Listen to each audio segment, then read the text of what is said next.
Saya Yudi Handoyo akan menemani Anda di Breaking News. Pemirsa, kita menuju langsung ke Rumah Sakit Bayangkara Said Sukanto, Kramat Jati, Jakarta, mengikuti keterangan pers terkait perkembangan terkini penyelidikan kasus kecelakaan maut di KM 58 Tol Jakarta Cikampek. Terkait dengan peristiwa yang ada, yaitu kecelakaan di kilometer 58. Rekan-rekan, Bapak Kapolri sejak awal telah menekankan dan menyampaikan bahwasannya Polri, kemudian juga stakeholder terkait telah memberikan pelayanan yang terbaik, baik dari awal sejak penanganan sampai dengan evakuasi, kemudian proses identifikasi, bahkan nanti juga sesudahnya atau pasca proses penanganan identifikasi, kita tentunya akan memberikan pelayanan yang terbaik kepada para korban dan keluarga. Pertama-tama kami Polri, Bapak Kapolri juga menyampaikan turut berbelasungkawa atas kedukaan saudara-saudara kita, dan tentunya ini menjadi empati bagi kita bersama. Rekan-rekan, saya selaku Karopenmas bersama dengan kami di sini ada Bapak Kapus Dokes Polri, yaitu Irjen Polisi Dr. Asep Hendradiana. Kemudian juga ada Direktur Operasional Jasa Raharja hadir bersama kami, ada Ibu Dewi. Kemudian juga ada Bapak Karumkit Bayangkara tingkat 1 Pusdokes Polri, yaitu Bapak Brigjen Polisi Dr. Haryanto. Dan kemudian juga ada Bapak Karodokpol Pusdokes Polri, Bapak Brigjen Polisi Dr. Nyoman Edi, dan beserta juga dengan kami ada Kabid Dokes Polda Jawa Barat, Komisaris Besar Polisi Dr. Mariana Mkes. Rekan-rekan, hari ini Bapak Kapus Dokes akan menyampaikan terkait dengan proses identifikasi para korban yang telah diketahui dari 12 korban. Saat ini ada 12 jenazah yang ada di Rumah Sakit Polri. Tentu beliau akan menyampaikan, dan untuk tempat serta waktunya kami persilakan Bapak Kapus Dokes untuk menyampaikan. Kami persilakan. Terima kasih.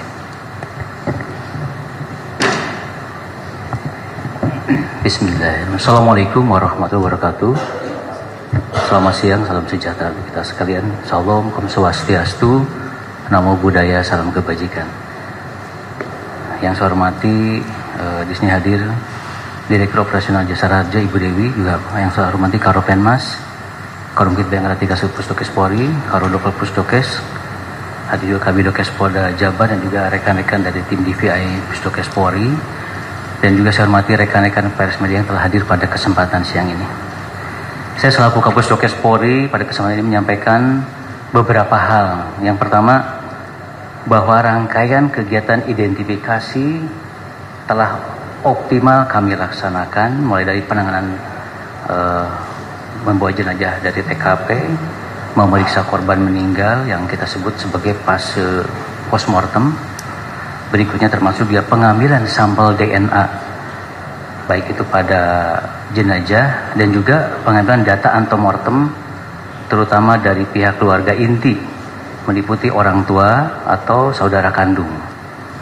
Termasuk juga pengambilan sampel DNA dan pencocokan data antemortem dengan postmortem berupa kegiatan rekonsiliasi yang beberapa saat yang telah dilaksanakan, dan juga melalui beberapa metode yang akhirnya menghasilkan identifikasi personal atas seluruh korban. Dan kita tahu identifikasi adalah hak asasi manusia. Hasil ini tidak mengurangi keprihatinan yang mendalam atas meninggalnya saudara kita dalam kecelakaan lalu lintas di kilometer 58. Namun kita tetap bersyukur proses identifikasi secara umum berjalan lancar. Berikutnya juga kami mengucapkan terima kasih kepada para pihak yang terlibat sejak awal sampai akhir, baik itu rekan-rekan yang terlibat di TKP, baik Basarnas, Jasa Raharja, Jasa Marga, dan juga dari Lantas, dan juga dari tim yang lain termasuk rekan-rekan TNI. Terima kasih ke Direktur RSUD Kerawang beserta staf terutama instalasi forensik serta rumah sakit TNI dan organisasi kemasyarakatan lain termasuk swasta yang telah menyediakan ambulan saat pemindahan jenazah. Berikutnya juga dukungan juga dari Perhimpunan Dokter Forensik Indonesia atau PDFI dan PDGI atau Perhimpunan Dokter Gigi Indonesia Jawa Barat yang telah melibatkan anggotanya dalam pemeriksaan.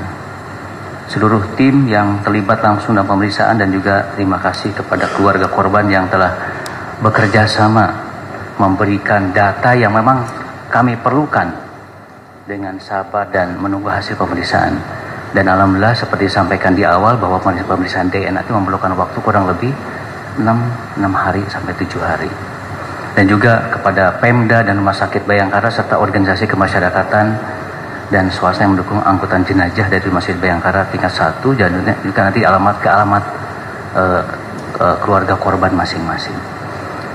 Selanjutnya untuk keluarga juga telah kami sampaikan akan siapkan administrasi yang nantinya juga diperlukan dalam pengurusan kependudukan dan yang lain. Dan bila ada kekurangan selama proses, kami juga berkenan mohon maaf dan pelaksanaan dari tersebut. Pada hari ini, Senin tanggal 15 April 2024, tim DPI Polri telah menyelesaikan pemeriksaan terhadap 12 jenazah korban kecelakaan lalu lintas tol Jakarta Cikampek kilometer 58 yang terdiri dari 7 jenazah berjenis kelamin laki-laki dan 5 jenazah berjenis kelamin perempuan. Dengan rincian sebagai berikut. 1 jenazah telah teridentifikasi atas nama Nazwa Gevira, perempuan usia 21 tahun berdasarkan pemeriksaan gigi atau odontologi forensik dan telah diserahkan oleh Kabidokes Polda Jawa Barat pada keluarga pada hari Rabu tanggal 10 April 2024 di RSUD Karawang. Dan hari ini 11 jenazah terdiri dari 7 laki-laki dan 4 perempuan yang telah dipindahkan ke Rumah Sakit Bayangkara tingkat 1 Pusdokes Polri pada hari Rabu 10 April 2024 dan telah dilaksanakan pemeriksaan lanjutan termasuk pemeriksaan DNA di bidang laboratorium, yaitu di DNA Rorep Pusdokes Polri. Nanti secara rinci disampaikan oleh Karodokpol Pusdokes Polri. Silakan Pak Karodokpol. Terima kasih Bapak Kapolres Polri selaku Nasional DPI Commander. Bapak Ibu sekalian, kami lanjutkan dengan rincian ke-11 korban yang teridentifikasi untuk hari ini. Yang pertama, jenazah nomor PM01 cocok dengan data AM nomor 04 teridentifikasi sebagai Eva Daniawati, perempuan 30 tahun asal Kuningan berdasarkan DNA. Yang kedua, jenazah nomor PM02 cocok dengan data AM nomor 10 teridentifikasi sebagai Sandy Kandian, laki-laki 18 tahun asal Ciamis berdasarkan DNA. Yang ketiga, jenazah nomor PM03 cocok dengan data AM nomor 3 teridentifikasi sebagai Aisyah Hasna Umaira, perempuan usia 18 tahun asal Bogor berdasarkan DNA. Yang keempat, jenazah nomor PM04 cocok dengan data AM nomor 6 teridentifikasi sebagai Azfar Waldan Rabani, laki-laki 14 tahun asal Kota Depok berdasarkan DNA. Yang kelima, jenazah nomor PM05 cocok dengan data M09 teridentifikasi sebagai Ukar Karmana, laki-laki 55 tahun asal Kabupaten Ciamis berdasarkan DNA. Yang keenam, jenazah nomor PM06 cocok dengan data AM nomor 05 teridentifikasi sebagai Zihan Windiansa, laki-laki 25 tahun asal Kabupaten Ciamis berdasarkan DNA. Yang ketujuh, jenazah nomor PM07 cocok dengan data AM nomor 07 teridentifikasi sebagai Jasmine Mufidah Zulfa, perempuan 10 tahun asal Kota Depok berdasarkan DNA.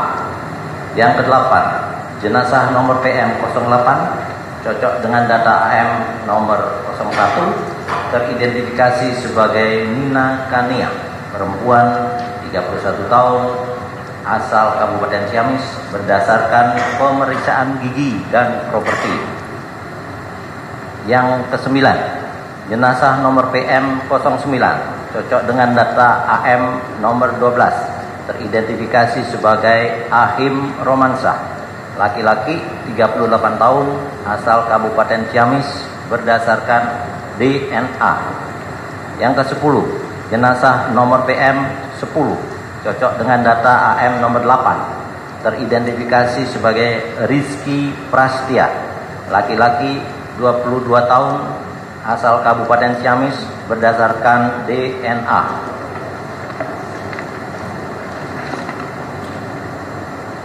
Yang ke-11, jenazah nomor PM 11, cocok dengan data AM nomor 11, teridentifikasi sebagai Muhammad Nur Zaki, laki-laki 21 tahun, asal Kabupaten Ciamis, berdasarkan DNA. Dengan demikian, tim DPI Polri telah mengidentifikasi seluruh korban kecelakaan lalu lintas tol Jakarta Cikampek kilometer 58. Jakarta, 15 April 2024, Kepala Pusat Kedokteran dan Kesehatan Polri selaku National DPI Commander, Dr. Asep Hendradiana, spesialis anestesi terapi intensif, subspesialis intensive care konsultan MKes, Inspektur Jenderal Polisi. Selesai. Baik, itu rekan-rekan yang telah kami sampaikan dari Pusdokes, kemudian juga terkait dengan hak-hak apa bagi para ahli waris korban. Tentu di sini kami bersama Direktur Operasional Jasa Harja kepada Ibu Dewi, kami persilakan. Terima kasih, Izin Jenderal.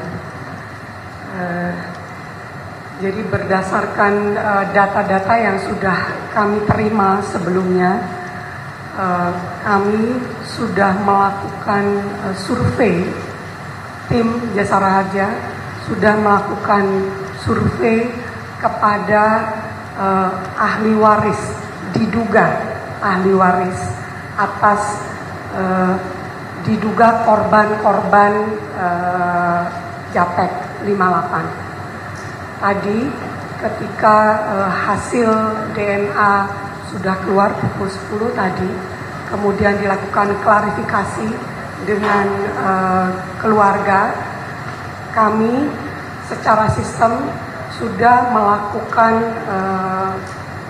transfer karena kami secara sistem sudah terintegrasi sehingga proses santunan sudah dapat kami sampaikan kepada ahli waris. Jadi ketika nanti jenazahnya sudah diserahkan kepada keluarga, Jasa Harja secara bersamaan akan menyampaikan santunannya. Masing-masing ahli waris akan mendapatkan 50 juta. Kami Jasa Harja sekali lagi menyampaikan duka cita mendalam.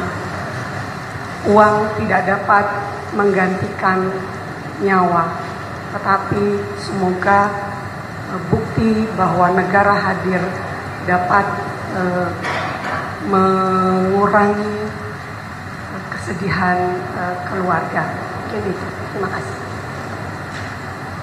Terima kasih Ibu Dewi. Rekan-rekan, sekali lagi kami mengucapkan atau turut berbela-sungkawa kepada seluruh keluarga korban. Kami turut serta mendoakan semoga keluarga korban yang ditinggalkan oleh korban tabah, sabar, dan sama-sama juga kita berempati. Rekan-rekan, setelah ini kita akan lakukan penyerahan kepada seluruh keluarga korban, keluarga jenazah, di mana juga Polri telah menyiapkan ambulan untuk para korban dan keluarganya. Yang pertama kita siapkan dari Rumah Sakit Polri, Kramat Jati, ya. Kemudian juga dari Rumah Sakit Bayangkara Sartika Asih Bandung, kemudian dari Rumah Sakit Bayangkara Bogor, kemudian Rumah Sakit Bayangkara Indramayu, dan Rumah Sakit Umum Daerah Kerawang.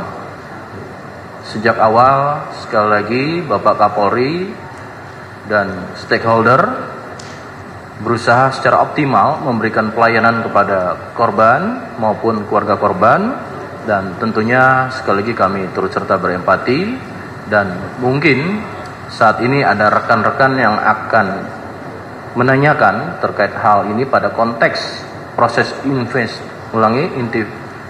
identifikasi dan juga proses nanti penyerahan santunan. Kami persilakan. Cukup, rekan-rekan? Saya rasa cukup ya. Nanti ada proses penyerahannya lebih lanjut. Ada Bapak Karungkit tingkat 1 Rumah Sakit Polri, dan juga ada Bapak Kapitogas. Mas Thomas satu, silakan. Mas Thomas.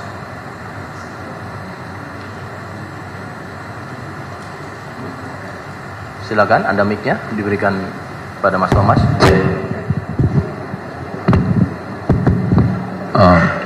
Selamat siang Pak Karo, Pak Kapusdokes, Pak Karumkit, dan Karo Dokpol serta Dir Ops Jasa Raharja, dan Pak Kapusdokes Jabar.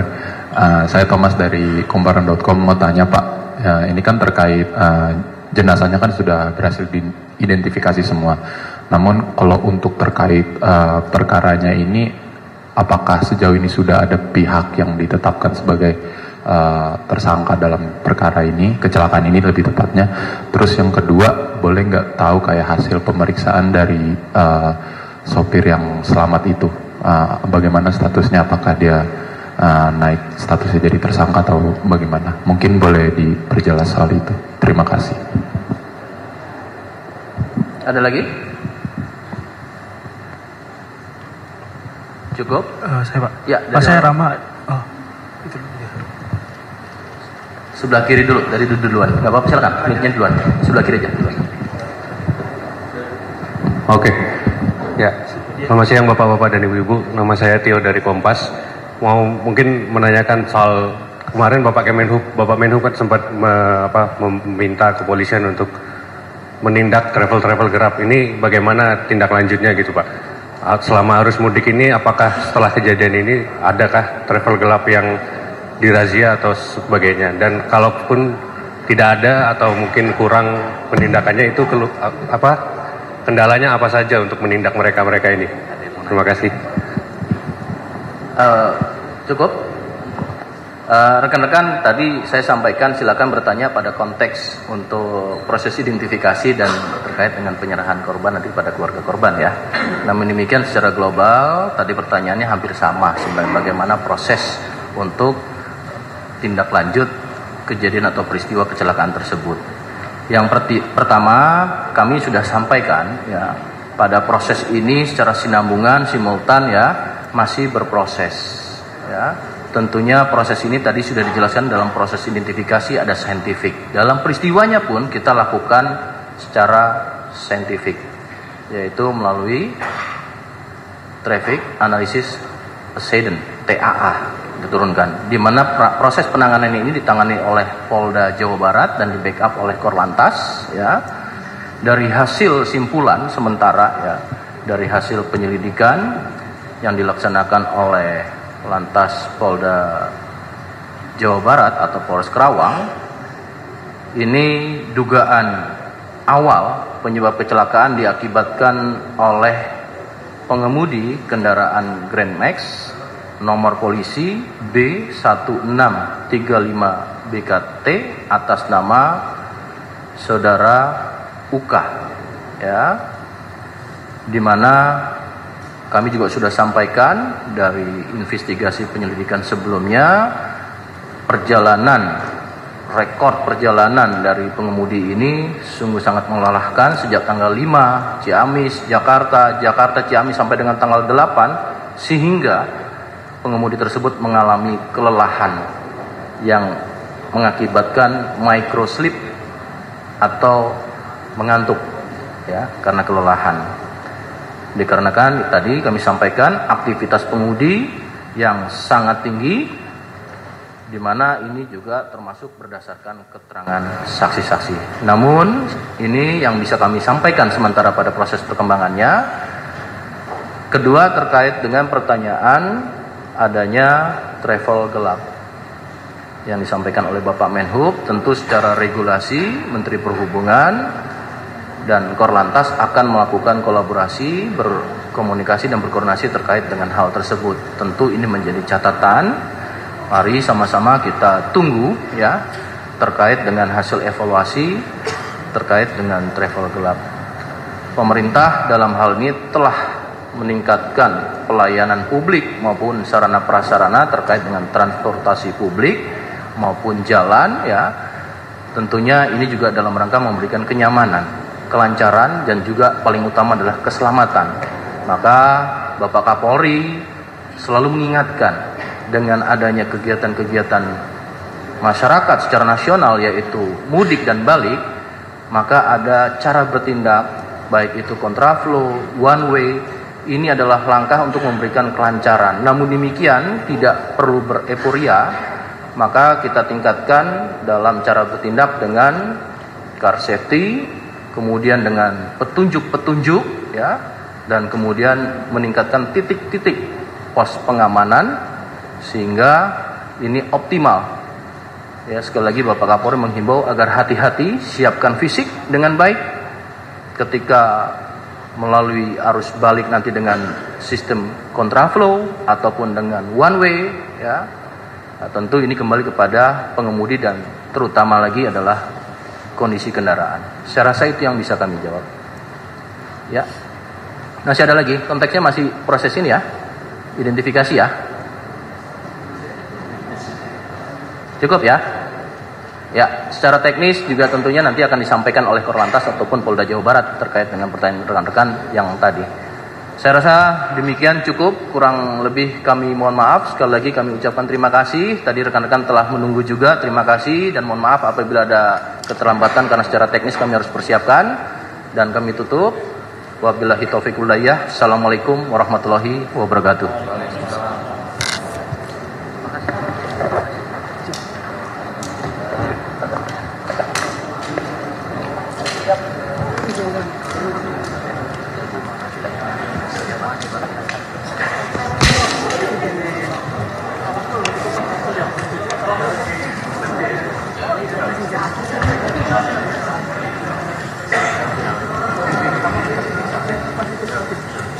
Kita mau diajarin sama siap.